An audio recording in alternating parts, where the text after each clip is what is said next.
La la la la la la. Okay, we're live. You can't sing anymore. Like all good showmen get themselves. Are you a good showman? Good evening. Hey, everyone. What's going on? I just like went through Little puberty. puberty? I'm sorry, sir. I dropped your taco. I'm like, poor Steven. I'm like channeling him. Sympathy puberty. What's good? What's good? How are you all doing? I hope you're well. Tonight's an exciting night. I dressed down for you, 504. Took off the He took off his business casual attire. business casual and kind of kept it a little bit blue collar this evening. Yeah. So we'll give everybody a couple minutes to trickle in here. Drake's PC. And a lot of handsome in here tonight. I wouldn't be surprised if my phone started melting. I hope you're well, sir. You and all your one of ones and rock cards, and got to listen to him and Brett wax poetic about their wrestling cards. Yeah, it's awesome. And I'm pretty right. sure Drake's mom was friends with somebody loosely affiliated with the Nature Boy or something. I don't remember right offhand, but That's cool. yeah. That's cool. All right, so we're gonna jump right in. With no further ado, I guess tonight we are very lucky to have Brad Beeman from B Sports joining us. He is the founder and I guess would that be the word of the Shipshawana Card Show? Correct.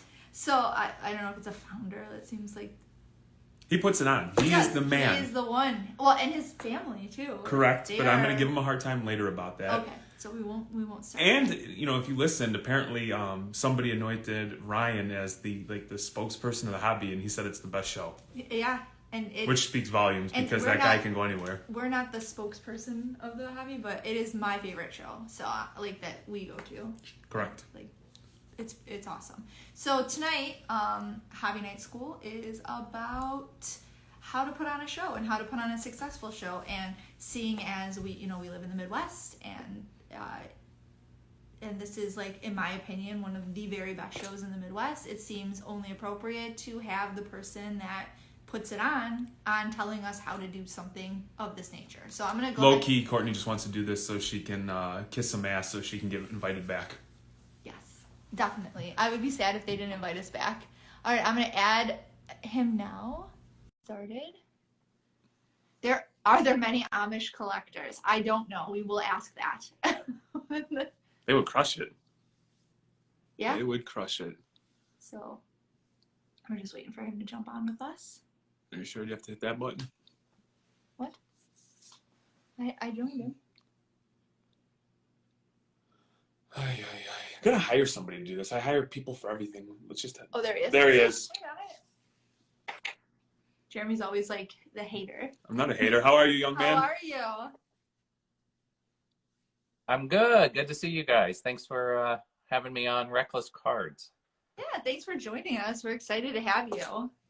So, are you like coming down off the high of having the show last weekend?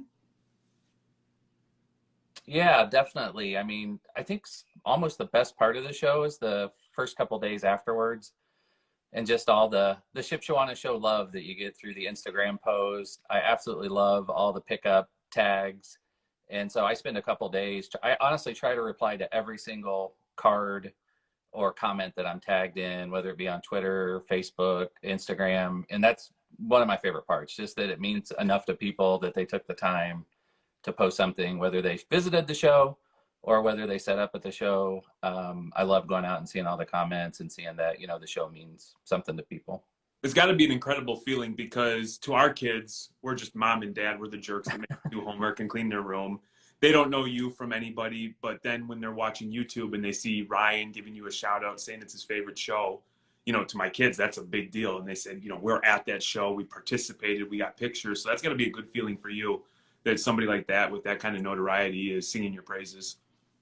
It's kind of surreal because, I got on Instagram like 2015 and, Ryan was well on his way, probably, I don't know, I'm just guesstimating 15, 20,000 followers instead of, he's probably getting close to 75, 80,000 now. And sorry, my screen went dark. And so back in the day, I used to just sell him lots, like, you know, anything basically that I hit in a break and didn't want, I would hit him up and give him a killer deal on it. And back then he was all about buying lots, flipping them at card shows, flipping them online, doing razzes. And so we met a long time ago and just hit it off immediately. And it's meant the world to us that he comes up. I mean, to drive 4.5 hours up from Columbus to promote it the way he does, it just big time for us. So yeah, we couldn't think more of Ryan. He does an amazing job at being a community leader, and you know, I don't want to go overboard on it, you know, but No. go overboard on it. But you guys were at the show, like you see him walking around, taking time to talk to kids and do his thing. And is he a perfect human? Probably not. But man, he really does a nice job of representing the hobby at our show and everywhere he goes. Our kids love him. So So how did this show come to fruition?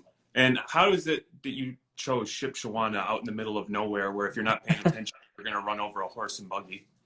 Right? Well, so Shipshewana chose me. I did not choose Shipshewana. And what I mean by that is my wife is from Shipshewana. She is 0% Amish, but she did grow up there.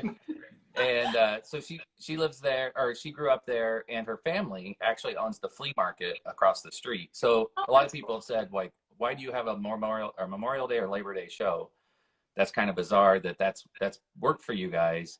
And I've always said that's because they park over 6,000 cars at that flea market across the street on those dates.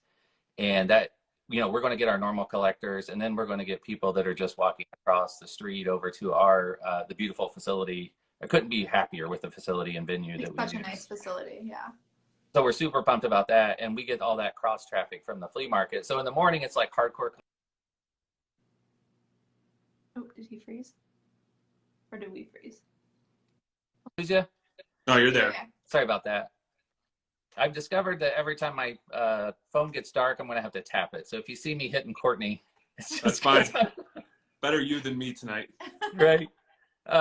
So anyways, so that's why we had it in Shipshewana. Honestly, the facility was there. I went to my father-in-law on our first show and just said, you know, can I try a proof of concept? I've always wanted to do a card show. Will you let me use one of the buildings? Those are expensive buildings to rent out. And I said, you know, will you let me have a run at this? And we started out in a not small, 7,000 square foot conference room in the hotel. And we just grew and grew and grew over to that 30,000 square foot expo barn that we're in now. So that's how Shipshewana came about. It's just because, you know, it was a reasonable rent on a very nice building, and we decided to give it a run. And I think the location's good too, because I think you got people from Illinois, Wisconsin, Michigan, and then Ohio. And it's a reasonable drive. It was less than 5 hours for us, so I think it's a good spot, minus the fact that there's nothing 20 minutes around it. Yeah. Well, you know what the biggest surprise for me was? The state of Michigan is for real about the hobby. Like, Indiana's definitely got its card collectors, but I always thought we'd have a Northern Indiana show. I mean, Shipshewana sits right on the Indiana-Michigan line off the toll road, but you guys are up in Michigan, right? Yep. Okay, so you guys were locked down for COVID when we started the show in 2020, Right. and you guys hadn't had a show in months. And part of the reason we took off was we were right on the border. It was the first show people had saw that was going to be open. In Indiana, we were allowed to have 500 people in the room. We might have broke the rule on that, but all these Michigan people flooded down. And I always say our show is as much a Southern Michigan show as it is an Indiana show at this point. Yeah, a lot of the people we deal with are from Michigan when they come to our booths and stuff. So it's crazy. So the catalyst was that you just always wanted to do a show, and then you took the steps because you had the opportunity, and you started in a smaller venue, and then it's grown. So that's awesome. If you had to like look back at the beginning, and obviously this show has grown like just tremendously in like what, a year and a half. What do you think some of the like initial mistakes or maybe missteps you took when you were first starting that you would like say, I wouldn't do that again, or like, I wish I wouldn't have done it that way and I would have done it this way? It's like I wouldn't have jumped on this damn live. No, you know, I hate to be like too Gary Vee about it, right? But mistakes are awesome. We make a mistake or multiple mistakes every show, but man, I spend, you know, just like going through those tags on Facebook and Twitter, I spend a lot of time thinking about things we could do better. And I really do try to listen to criticism. We're blessed that we don't get a lot of negative feedback, but when I do hear it, I do really take into account and really try to learn from everything. I will say one mistake we didn't make that I see a lot of other card shows make. So if you have someone on the live that is thinking about doing a card show, don't go for the 150, 200 table show immediately. Like I see that over and over where people think, well, if I have enough tables, I'll draw a big crowd and I'll be successful right off the bat. Like I truly believe in starting with like a 40, 50 table show, hand selecting your vendor dealers and just putting on like a high quality show. And I think as a promoter, you have two responsibilities. One is to feed your dealers. Like if they make money, they will say lots of good things about your show and get other dealers to come. So that first show, worry more about feeding 40 or 50 tables. Don't worry about trying to do 100, 200 tables. And then again, as a promoter, your job is to get a crowd there. So I actually think a smaller room is better for a new show because you want those Instagram pictures. You know, you're not trying to pull anything, but you want those Instagram pictures and things that show up online to show a packed house. Right. 100 people in a small room looks a lot better than 100 people in a huge, you know, expo facility. So that's my advice for someone is I see way too many people going for the home run show right off the bat. Like start with quality, work your way up is what I would say. Organic growth is definitely 100%. That's one thing that I noticed, you know, speaking with you was the amount of thought that went into who was set up where, and, you know, you were articulating your vision for the show and what you wanted people to see when they walk through. And when you walk through that door, there was a little bit of like the wow factor. Like this is legitimate. And a show like that to me personally is appealing because there's a lot of shows that go on and not throwing shade at them, but it's the same, you know, lousy setup. It's dark, it's dingy. It's the same, you know, bad. I liked that there was some thought put into it and the show had a little bit more of a modern feel to it as opposed to the old dingy VFW shows that a lot of people have come accustomed to. So I'm glad that you're not nearsighted and you saw a big picture that, hey, if we have reputable vendors, they're going to bring the people, and in 1, 3, 5, 10 shows down the road, it's going to, you know, evolve into what it is right now. So I saw someone ask about tables in the thing, and I think that's different for someone asked, like, how do you go about getting tables at your venues? And so I've worked in the wedding industry for like the last 20 years, and I can tell you that venues in general, a lot of them will rent you tables, some of them don't, and you have to use a rental company. So that really just would depend on your vendor and the venue that you're using, and it'll be different at every venue. Does your venue come with tables, or do you have to rent those individually, Brad? So that's huge. That's a great point. I always say to new people that are starting a show, 2 things. Find the best room that you possibly can for the cheapest price possible. Because as a promoter or someone that puts on a show, the cost of the room is your number one expense. There's no expense even close to what the room costs. So nicest room you can find with a lot of parking. We struggle with parking a little bit. People have to start parking on the grass, but that's a good business problem to have. But if they can include the tables in your rent, tables are expensive to rent. And to buy those tables that we use, those 8-footers, those white tables, they're like 60, 70, 80 bucks. So if they can throw in the tables into the price of rent, that's a huge get. That would be something I would be very excited about if I was going to rent an affordable room and they had the tables. Even if they're those old style wood looking ones that weigh like 900 pounds. Hopefully that's not that because you'll kill yourself setting up the show. But any facility that will give you the tables within the rent is a huge win for your show. So we get those with our facility. That's awesome. So piggybacking off the tables, what are some of the other things that you weren't expecting when you started putting on shows that now that you're aware of that your average person wouldn't think about if they were getting ready to put on a small show? Probably one of the biggest things, and maybe this is unique to Shipshewana because you guys have been there. There's no Starbucks. There's no Panda Express.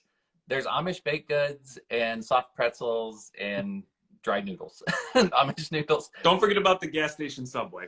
And the gas station Subway.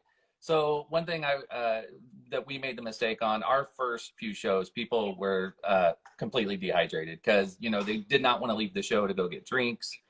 So for us, that's been a big thing for us. I mean, we'll move $300-400 worth of soda because, and people give us, you know, crap because it's $2 soda, but you know, there's a convenience charge there. Yeah.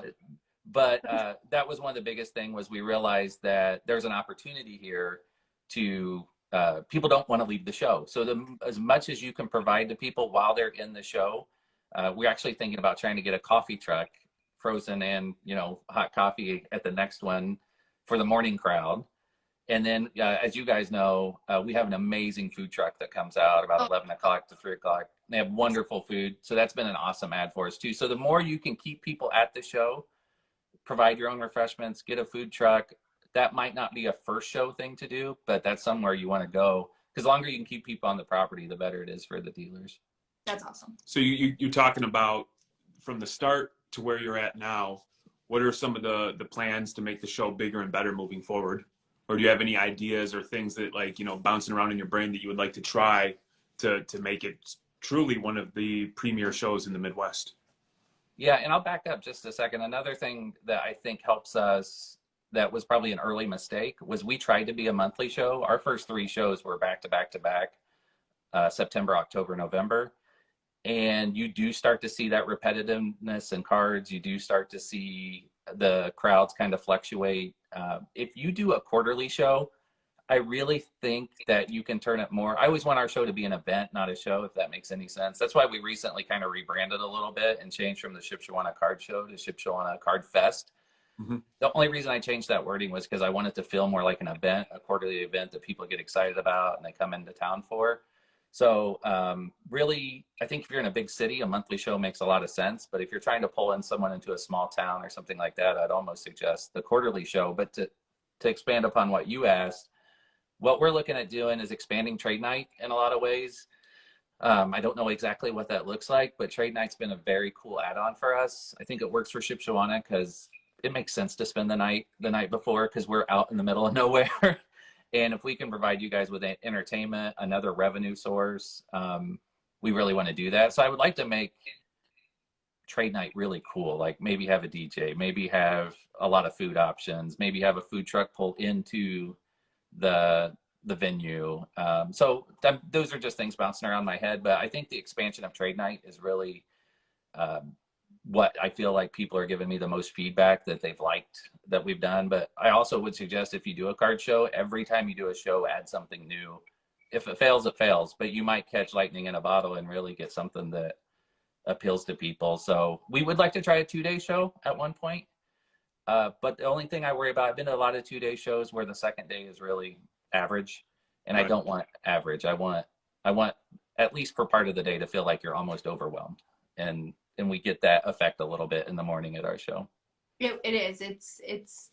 I think my kids were shocked by how, because we've taken like other shows, and it wasn't. Shipshewana is different in that like it is busy and people are coming up and there's like crowds, and it was really exciting for them as that, like, you know, being like their first time going.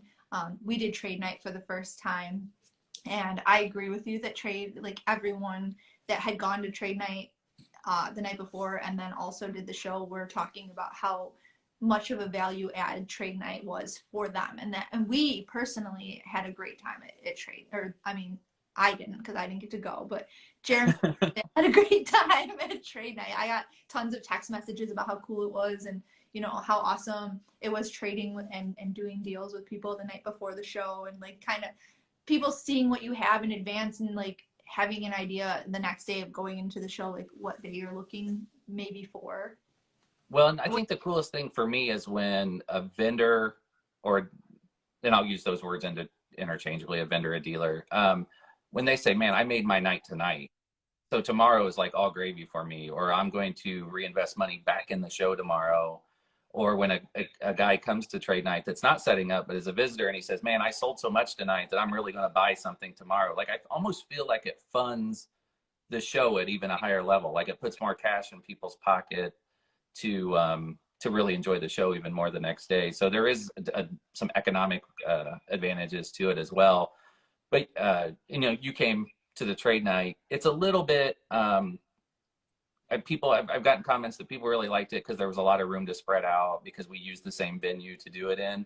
But it's a little, like I play the radio and you know, a playlist or whatever, but I would like to add a little bit more of a party atmosphere to it if I could without going over the top. I think that's cool. So let's backtrack a little bit. When you first started, how did you initially find vendors to come to your show? Like what did you do to attract vendors to the first Shipshewana show?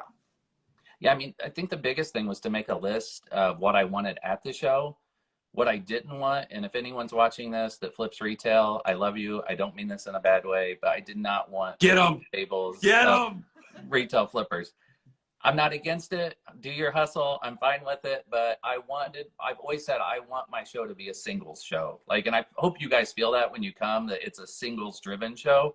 Right. There's retail there, and I want retail there because some people, that's their only access to wax is to come to a card show because they can't find it on the shelf.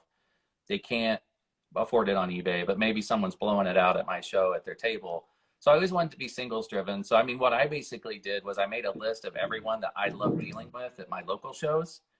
And I went to those shows and I asked the promoter, hey, do I have permission to, because I didn't quite have a contact list. There's no directory, right? Right. I just knew them from the show. I had to find them at the show to ask them. And I may only know their first name or their nickname. So I would ask permission from the show promoters and they were all super cool about it. And I would just go ask, hand them a flyer, say, I'd really love to have you there. Believe it or not, in the old days, it was buy one, get one free. I charged $40 a table, but you got your second table free. Only reason I did that was so that my 25 table show would turn into a 50 table show. I wanted to just be able to put on the flyer that we were like a 60 table show. Well, it's really 30 people that had, 2 tables. So, so to answer your question, how I got my vendors was I hand selected a group of them. And the coolest thing in the world is I call them my day ones. If you ever follow our Facebook and you hear me say something about I can appreciate my day ones more, guys, I hate to even start naming because I'll miss someone, but like Calder Cards, Josh Freed, Johnny Ford's Card Shop, TNT, Andy Paulo, Napier, Hobbs. I know all these guys. We talk almost every day on text, and they literally came show day or show 1 or show 2 and have come to every single show. And there'll be guys that come in that don't get in the front room and get a little agitated. And I'll be like, hey, till one of those guys doesn't come, I mean, that's my loyalty to them is they get that front room. I did sneak Reckless Card in one card shop in the back of the front room because I thought you guys deserved that for you guys promoted us so hard. But yeah, that's how I did it. It was sort of like hand selected. And then once they were coming, good people know good people. And so they told other people about it, like, hey, you should really come to Brad's show. And so it grew like that. But it's interesting now, I always offer everyone their table back that had the show before. So out of 160, 170 tables, we'll get like 130 to 140 people that'll rebook. I love that there's always like 10 or 20. I always love that there's 10 or 20 tables left, though, because I love meeting new people and getting them a chance. And I love that son and dad that come that are just trying to get rid of old PC or, and then you meet guys. I don't know if you guys went to the back room last time, but there's a guy there, Yoli. He had 4 PSA 6 through 9 Jordans back there. Never met him before, was a brand new vendor for us. So you never know. I like that surprise of what the 10% of the new guys are going to bring. That's super. Have you ever had a bad vendor? Oh, yeah. Yeah. It wasn't Reckless Cards, I promise. That's not who it was. But yeah, I definitely had a guy I've definitely been stiffed on tables.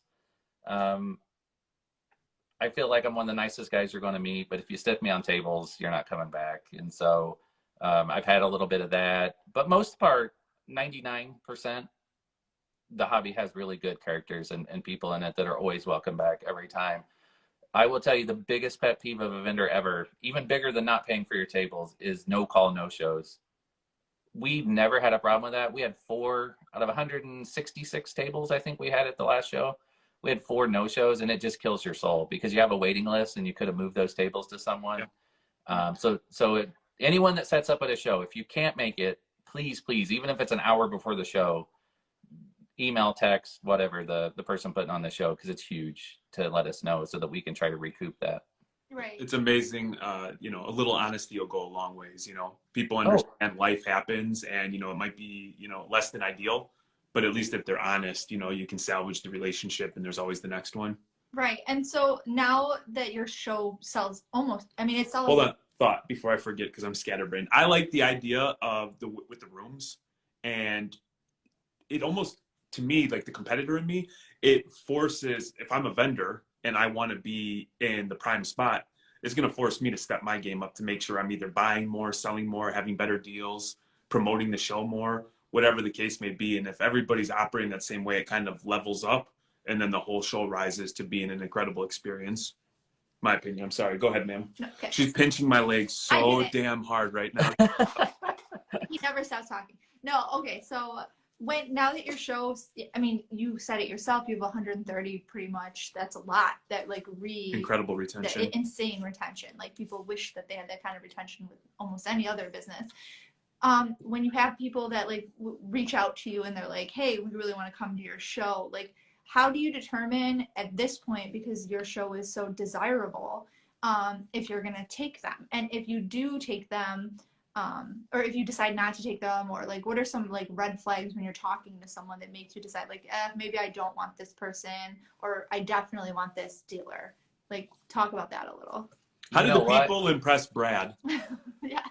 You know what's funny is you guys are going to be like, no way. I literally open it up. Once I know that all my regulars and everyone that had a table wants to come back, you know, of course I check in with Ryan. Of course I check in with a couple of the bigger guys that would have to like fly in or something like that. Once I feel really settled that we have open tables, I literally, anyone that reaches out to me about, hey, I would like to get in your show, I always tell them the same thing. Follow my Facebook group. I will drop a flyer and say, we are now open for new registration. And it's literally first come, first serve. I don't ask a single question about what you're bringing, who you are.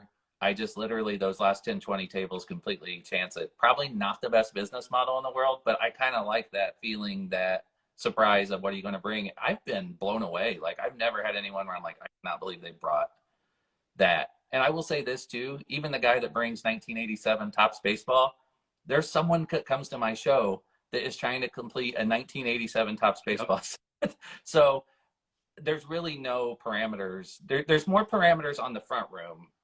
There's really no parameters on those last 10 or 20 tables. The front room to me is about seniority of how long you've set up. I know this sounds crazy, how much marketing around your booth you have. I want that first room to really pop. So table skirts, signage in the back, just like you guys have. A little showmanship. To me, I want when people walk in to be like, oh, I'm at a card show. Like right. This is, I would never compare us to Nats, but like this is Nats level. People are going all out at this thing. So I love signage. I love table skirts. And then the third part is, I mean, if your cards are just out of this world, it's nice to have those right by the front door. So again, people right when they walk in, they go, oh, okay, this is not, some podunk card show. This is for real. But again, I do want retail wax. I do want penny boxes. I want everything at this show. I want everyone that comes in, because you will not believe the type of requests we get for NASCAR cards or for, Care Bear cards. Like it's everything people are looking for. Yeah. I'm sorry. Sometimes I like lean in because I'm reading the comments and I'm old and blind. So yeah, once again, your show's like very impressive. So it's super cool. I think it speaks the fact that people do travel in for 4, 5, 6, 7, 8 hours away to go set up at your show, as opposed to on any given weekend, there's 4 shows that are within 15 minutes of our house. No, and it's completely humbling. Like I'm just a collector and a dude. Like I'm a dad. I have 3 kids. When I'm not doing this, I'm traveling around watching. 3? What's that? You only have 3? I have 3 kids. Yeah. We got 4. So you don't even. That's easy. I don't even have anything. I don't have anything to do then compared to that. But it's our side thing. So to me, like when I tell my, everyone wants to make their mom proud. When I tell my mom people come from Dayton or Detroit or Wisconsin, she just can't even. It doesn't even register with her. So it's a huge honor that anyone. I mean, there's so much to do in the world now. And if someone came 5 minutes away, it's pretty cool. Someone drove from Dayton. I mean, the Labor Day show at 6. What time? We allowed dealers in on our holiday shows at 6 a.m. to start setting up. At 6:15, there's this kid walking around. I go, hey, do you need me to help you find your table? He goes, no, I drove in from Dayton this morning. I'm early birding it. Oh, that's awesome. What? So that's super cool to me. I think I posted about that because it hit me how cool that was. Do you do you have any way of like keeping track of how many people are coming through the show, or do you just kind of eyeball it?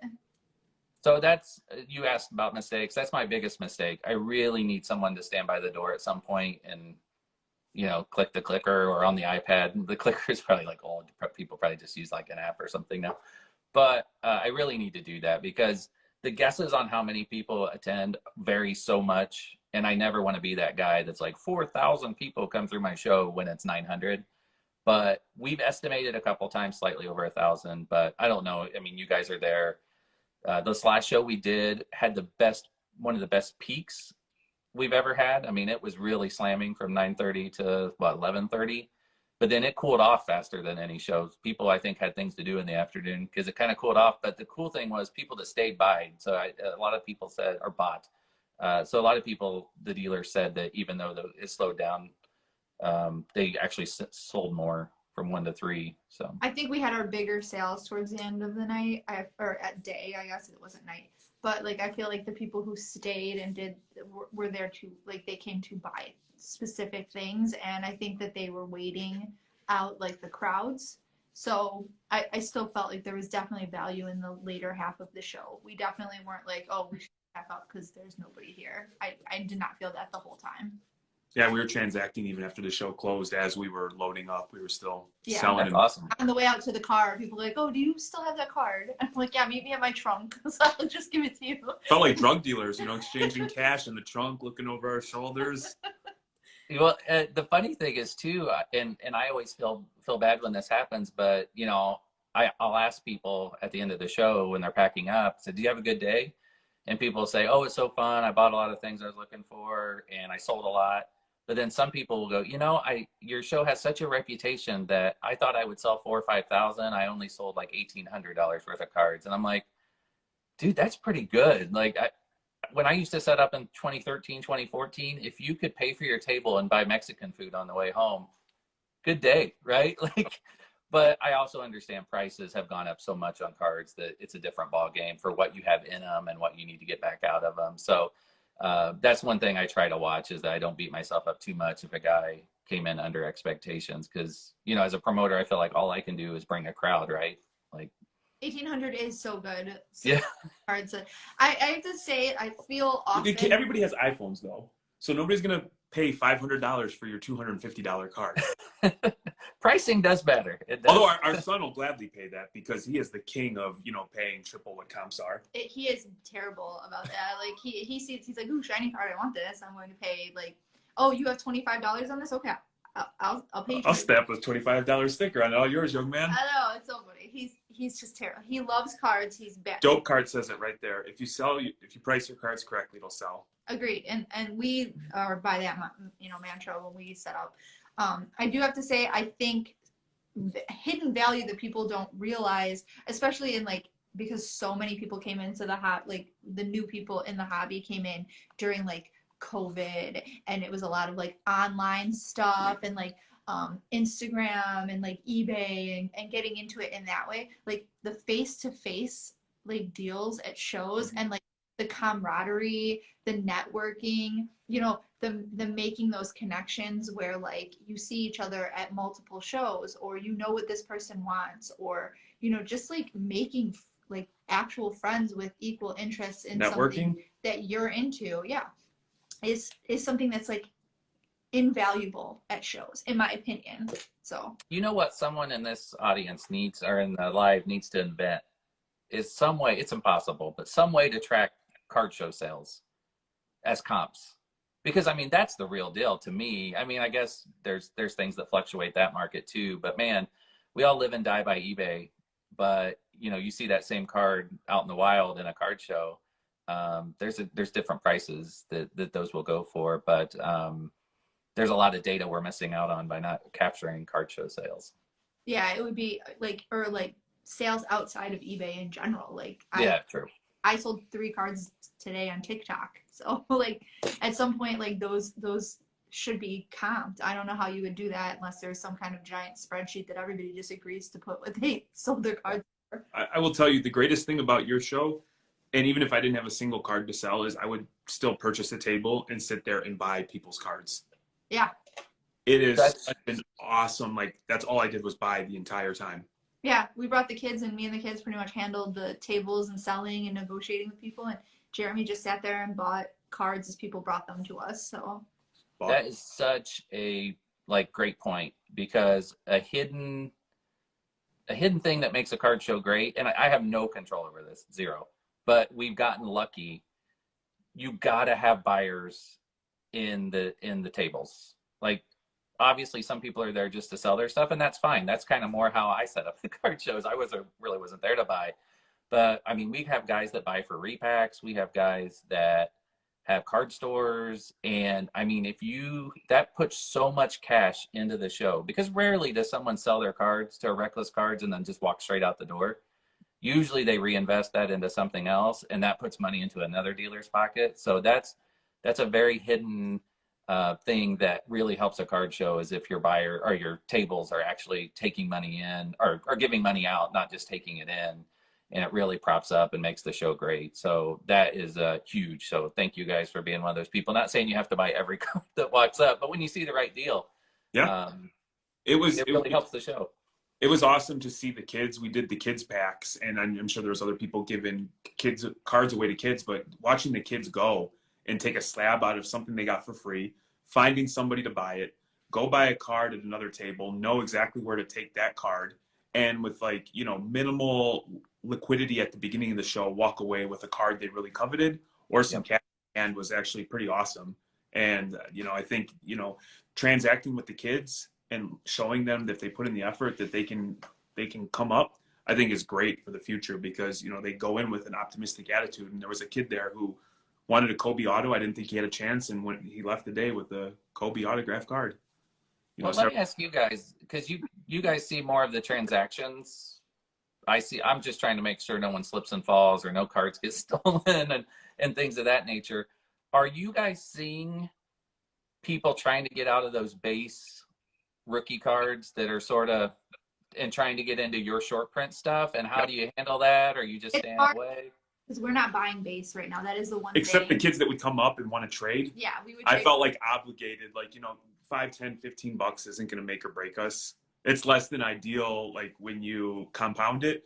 But man, I picked up so much Michael Porter Jr. that I had zero interest in. But when there's like a 6-year-old boy asking you to take it, like, you know, if the roles reversed when I was a kid, nobody helped me out. No. And so, like, if that gives him a good attitude and helps him, and all I ask is, like, in the future, when you're able, pay it forward. Take care of somebody else. And also the hobby shifted a lot from when we were kids. It was, you could easily get your hands on cards when we were kids, like easily. It wasn't like it is now. It's very hard for kids in general to get their hands on cards or packs of cards or whatever. So when we can make sure that when we're somewhere, we can, you know, get that fire ignited in them to want to be part of the hobby, you know, that's important to us, especially being parents and having kids who like cards, you know. Yeah. I used to sell cards at the show, but one show, it's like 3 shows ago, and I'll take stuff to trade night and try to sell dollar boxes and stuff like that. But about 2 or 3 shows ago, I just decided not to take cards, and I had more fun just walking around and like talking to people and checking out other people's cards, that I kind of got out of the selling cards at my own show business and just focusing on make sure everyone's having a good time. So I was interested in that because I knew it had to be happening. Because what do you do when you're stuck in Michael Porter Jr. base, or, you know, whoever, Zion base that you way overpaid for? How do you get out of that card? A card show would be a nice place to do it, but you guys are business people. You can't take on bad, you know, ROI. So I figured that was going on. Well, it's someone in the comments. Springs. That's awesome. Glory Cards said he walks around and just hands out cards randomly to people. I think that's awesome. That is awesome. Someone in the comments did make the very valid point that there are people who want to collect cards and want maybe even graded cards, and they don't have the money to buy short print or numbered or colored up, and their PC people are base cards, and that is incredibly valid. And I cannot I'm not diminishing the value of base cards for, you know, people who collect, because it is a collection, it's a hobby, and people love. Yeah.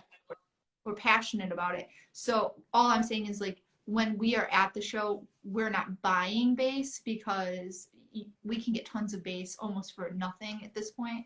And so typically, unless it's some insane card, we're not buying a lot of base, just as a rule for us, because we have plenty, and it doesn't make financial sense for us. But that doesn't mean that base is bad or we look down on base cards or anything. Yeah, no, 100%. And I've been seeing comments, and I've not mentioned it yet. Kids packs are maybe the top 3 coolest things that goes on at the show. I know that Jason Gillespie and Brad Hollister had some really cool packs at trade night. And then I saw your Reckless packs, and then I saw, other people just, maybe they didn't do a formal pack, but they're just handing out, any kid that walks by, they're handing out that stuff. So obviously the kids, it'd be a tough spot for kids right now in the hobby. I mean, you can't find what you want at Walmart. You can't go to a show and afford much. So, I mean, anything that we can do as adults, obviously, that we should be doing. We should be doing more, honestly. I mean, you guys are doing your part with the packs, but as a show, probably something for us to think about, like how can we make that experience even better for them. So you might see something on that. That's got my brain turning. Yeah, I think because if, like, let's say you're a parent and you've got bills, and most people don't have that kind of disposable income to spend on some of the stuff that goes in our hobby. If, as a show or as a community, we made a conscious effort to have an event where the kids are going to come and walk away with a bag of awesomeness.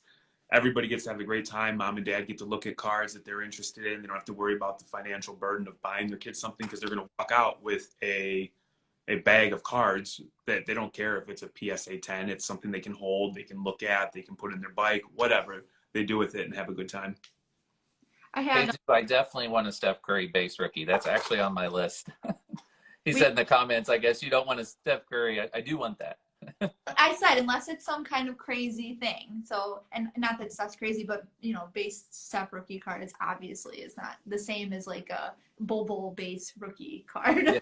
Yeah. Hey, you're gonna kill. Drake's PC built his whole Peyton Manning collection around Bol. I know. Listen, I'm no hate on base. I don't want it to come off like that. No, we're good. We're good. I don't think anyone thinks we're. No, that was all Courtney. I'm an elitist. Remember, you guys watch the YouTube videos. One thing I thought was awesome, and for us, and you've said you've got 3 kids. I'm sure you've got a day job. It was cool, like, to see you and your family going around and being able to spend that time. Obviously something that you enjoy doing, that you have a passion for. One thing that the hobby's done for our family specifically, it's an event. It's something that we can all do, where we all are just at peace. We can enjoy one another's company. There's a certain aspect of the hobby that everybody loves, and it actually has made us a closer family. Yeah, I agree with that. And so it was cool, like, when we see other families together spending time, that to us, that's relatable. So I thought it was awesome to see, your lovely wife and daughter going around actually doing the work while you're hobnobbing, collecting all the praise for their hard work. No, so that's kind of been the routine since day one. And actually, I'll tell this quick story. It's super quick. But my first show ever over at the conference center at the hotel room, night before, I'm super pumped up about my 60 table show. First show ever, nervous as can be. We start setting up tables and my teeth start chattering. And I start getting cold chills. Oh. I got so sick. So we got all the tables done. I put my, I always do my masking tape and put your name on your table. So it was all set to go. I was out of it the next day. My 16-year-old daughter had to run the show for me, my first show, because I ended up having this intestinal infection and ending up in the emergency room with it. So thankfully, I've never been sick since then, but my daughter ran the first show. So we'll always have that story together. But the tradition has been ever since that my wife collects the money. So I always joke with the vendors. Everyone tries to pay when they walk in. I said, no, I will not deprive Stacy of her trip around the whole, venue collecting money. And she enjoys it too, because it lets her walk into my world, right? Like, she gets to put names with faces when I tell her stories about people, and she'll tell me who's really nice and maybe who wasn't. and very few times has she said someone wasn't nice. But so it's a really cool part to bring her into my world. She is not a card girl at all. Like, no interest, zero, none. But my son really digs it. He, back in the day when we first started this, B Sports was more known for the CEO. We used to call my son the CEO. And we would do card show, pictures and go to the Nats. We've been to 4 Nats in a row. And that's what our page was really about before the show. He's gotten older now. He doesn't like to roll into the venue at 6 or 7 in the morning. He comes with mom at like 9 or 10 because he's 14 and likes to sleep in. But yeah, it's really a cool family deal now. Why do you call him the CEO? Because we call our son King Stephen, but we call him King Stephen because he doesn't listen to anything that we tell him. He doesn't damn well pleases, so we call him King Stephen. So your guys are going to laugh. This is how far social media has come. I called him the CEO because it was our card page and he was the CEO of B Sports. I really did it because I was afraid to put his name on social media. Like back then you thought someone was going to come steal like 2014, you thought someone was going to come steal your kid if you said their name on social media. We've all lightened up about that a lot. So I used the CEO just sort of like a code name because I didn't want anyone to know his name was Carson. It was just like a protective thing. I think But so. yeah, and I saw some guys in here earlier. When they see him, they still call him the CEO, like Brothers in Cards and people like that. They probably don't even know his name's Carson because a lot of people will just call him the CEO still. That's awesome. That's so cool. That's so cool. It has been an absolute pleasure. Did you have any like last little tidbits of advice for everyone? And then we have a giveaway. We do a giveaway at the give away end. everything. Yeah, I mean, I would just say like anything in life, fundamentals, right? Like start small, pick your vendors, worry more about a quality. This is in a summary, worry more about a quality show than a quantity show. Like just put on a really good, solid show and word of mouth. I mean, you can post 1,000 times on social media and sometimes people think I do. But word of mouth is everything. Still in 2021, word of mouth, it doesn't get any better than that. Now, does Card Collector 2 doing videos about your show throw some gasoline on the fire? Absolutely. But the word of mouth is huge. So just do quality over quantity and the quantity will come. So that's just kind of probably what my last comments would be, is just go out there and enjoy it. Like enjoy what you're doing. The money is secondary when it comes to cards. It's necessary, but it's secondary. And so quality over quantity is what I would leave you with. And I apologize because I'm sure you're sick of me because every time you would post something about Card Collector 2, I'd be like, oh yeah, Reckless is there too. Don't forget about that. Oh, so no, let me talk just 1 second on that. And that's the competitor. That's the competitor in me. Like, okay. No, and I love that. I love that. And I try to watch that in the sense, and I've told people before, like if I mention him way too much, I promise it's not a man crush, even though that's my friend. But I mean, if Ryan being there and 200 extra people show up because they've never met him, that's good for everyone in the show. Like win-win. It's a win-win if 200 extra people show up. Yeah, no, agreed. Jeremy just likes to get like teased, but it's awesome. awesome. Teasing. Okay. Well, let me give Reckless some love too. I will tell you guys, and I mean this as a compliment. It'll sound like a backhanded compliment. I promise it's not. Perfect. Those are our favorite. You guys having only like 2,000 followers blows me away because the production quality and like the stuff that you do at shows and the marketing you do, like it's like at that what you expect more for those like 20,000 follower type accounts. So again, you guys are putting out the quality. It's a matter of time before you're up there. And one day, I promise you, we'll put Reckless right above Card Collector 2. I'm gonna be like, who's Brad? Yeah. You won't even come. You'll just go to the Nats. You won't even come to Shipshawana anymore. I swear to God, as long as you are doing Shipshawana, we will 100% be there. It's our favorite show. So it only makes sense. The actual meaning behind the card that we were going to give away tonight was where we PC Kobe White of the Chicago Bulls. He was just able to return to practice. So at the end of every live, we give something away. We love giving stuff away. It makes people's day.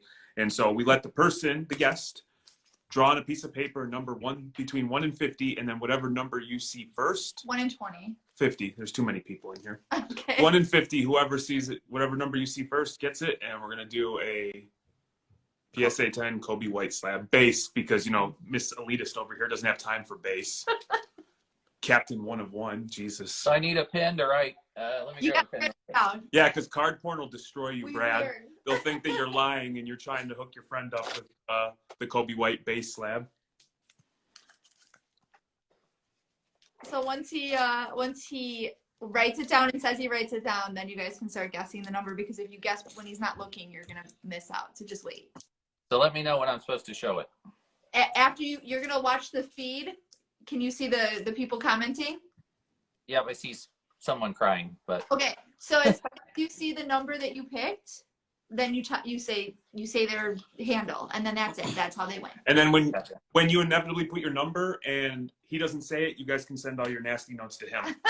This is how we cut that out. So Yeah. on your mark, get set, go. So one 1 through 50. 1 through 50, whatever number Brad wrote on his piece of paper. So start guessing numbers. Usually it gets going pretty quick, and then there we go. We got a 13 on our end. All right, 21. And somebody's going to guess 17 56 times, so.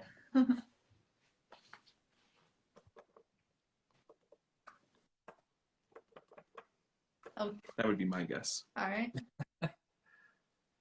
Do. Jeremy decided 50.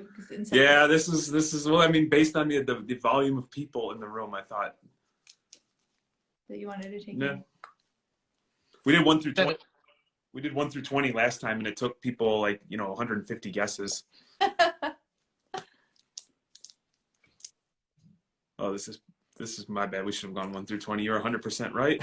I'm 100% wrong. I will sign the divorce papers now. 1.69. There you go. Yeah, Mr. Chow always wins with the 69. Ooh, I hit the. Jesus. Sorry, I bumped it. Oh, Jeremy. Oh, I am so sorry about this. It was so well, and then it just absolutely fell apart with the 1 through 50. So were you guys around in the hobby when Breakers TV was a big deal? Do you know what that is? Yeah. Okay. So we used to do this exercise just to bump the chat. It would put your room at the top of the feed. So this reminds me of the bump the chat days by everyone dropping numbers. Oh, Amelia just joined. Yep. Hey, Amelia. All right, we'll give it another 10, 15 seconds, and we'll just let you randomly pick somebody. I'm just waiting for somebody to just start at 1 and just mash it. 1, 2, 3, 4, 5, 6, 7, 8, 9. It's not 17. I appreciate the people who have tried 17, 64. Inevitably, someone's going to say they dropped this number and I just missed it, but Yeah. I promise I have not seen it. Whole time. Anytime we give away 1 card, we end up giving away 3 because people slide into our messages and think that we're trying to steal them. Brad, your show is lit. Thanks, buddy. It indeed is. We've gotten so many. Amelia says 2. Amelia's guessing now. Glory cards, drop one of those numbers and you'll be there. There you go. So yeah, we're getting hints now. Amelia says 6. Amelia's upstairs guessing numbers. 83. There you go, Amelia. That's the 83 Nation. Anyone from Chicago better know that. He told him the answer. He told him the answer. They don't want it.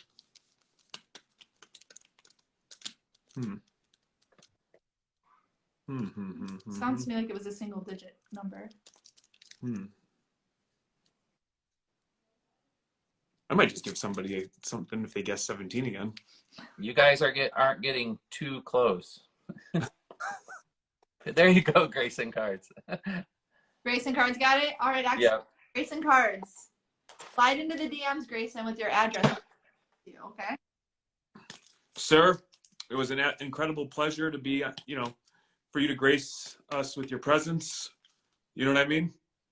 Yeah. Hey, either last week of February or first week of March, next show. So we're quarterly and we're looking at the last week of February, first week of March. I'll search all the show calendars to make sure there's no big show, no Dallas show going on, and we'll start marketing it very soon. Awesome. I look forward to it. We'll promote it and, look forward to it. We appreciate you. And, everyone's time is super valuable. So anytime someone will get on with us and just, help further hobby knowledge is awesome. So thank you. Yeah, I mean, we legit could have just shut up and just read the comments to you, but it was all just your head would have inflated to this big and you would have floated off. I'm telling you, people love you and they love the show. So, I mean, that in of itself, I think speaks just volumes about how proud you should be of what you're doing, because you're doing an amazing thing. So No, I appreciate it. And you know, it's awesome when you love the hobby and you like people and you can put those two things together. So no, I'm super blessed. I mean, super blessed, and appreciate you guys coming out. Hope you'll come back and see us in February. Forever. Yeah. Everybody go follow at Beast Sports. Awesome people. We appreciate it, man. Have a great night. And you've got 3 kids. Go take care of them. All right. Take care, guys. Bye. Bye.